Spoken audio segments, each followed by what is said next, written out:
मित्रांनो नमस्कार। आज आपण शरद किंग डाळिंब प्लॉट नंबर 2 मध्ये सकाळी एक नवीन स्प्रेची तयारी करतोय। या स्प्रेमुळे आपली मादी फुलांची संख्या वाढणार आहे। त्यानंतर झाडाला पडणारा अन्नद्रव्याचा ताण हा कमी होणार आहे। या स्प्रेमुळे फॉस्फेट लेवल आपली चांगली राहून यानंतर मादी फुलं गळण्याचं प्रमाण किंवा मादी फुलं निघण्याचं प्रमाण हे चांगलं राहील। असा स्प्रे आपण आपल्याही बागेत ह्यावेळी घेतला पाहिजे अशी माझी तरी सूचना आहे। बऱ्याच जणांचं यावर्षी मादी फुल गळण्याचं प्रमाण हे खूप वाढलेलं आहे। तरी सर्वांनी या काळात फॉस्फेट लेवल पाण्याचा ताण न पडू देता काही विशेष स्प्रेची गरज या ठिकाणी आहे।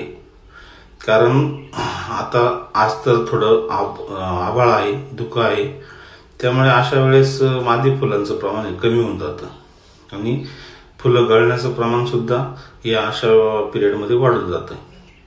तर या काळात जास्तीत जास्त फुल निघण्यासाठी आणि मादी फुल निघण्यासाठी काही स्प्रे या काळात आपण घेणार आहोत। ते शेवटी तुम्हाला ते स्प्रेचं मी सांगेल काय करायचं ते।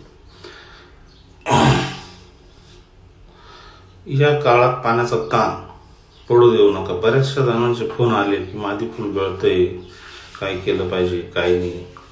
तर मादी फुल गळण्याचं कारण महत्त्वाचं अन्नद्रव्य अनबॅलन्स, फॉस्फेटचं नियोजन कमी आणि त्यानंतर ॲमिनो ॲसिड, फुलिक ॲसिड याचं प्रमाण आपण घ्यायला पाहिजे थोडं जास्त, एक दोन स्प्रेमध्ये किंवा खालून हे दिलं पाहिजे। तसंच कॅल्शियम ऑक्साईडचा वापर आपण उद्याच्या स्प्रेमध्ये आपण कॅल्शियम ऑक्साईड खालून कसं द्यायचं आणि वरून त्याचा वापर कसा करायचा हे पण बघणार आहोत। कॅल्शियम ऑक्साईडने सुद्धा तुमचं फुल गळण्याचं प्रमाण हे कमी होतंय किंवा फळ तडकण्याचं प्रमाणही कमी होतं। आज आपण घेणार आहोत 1261 5 ग्रॅम प्रति लिटर पाणी, त्यानंतर इसाबिया 2.5 मिली प्रति लिटर पाणी आणि टाटा बहार 2.5 मिली प्रति लिटर पाणी। या तिन्ही कॉम्बिनेशनच्या स्प्रेमुळे इतका जबरदस्त फायदा होतो की तुम्ही विचारही करू शकत नाही।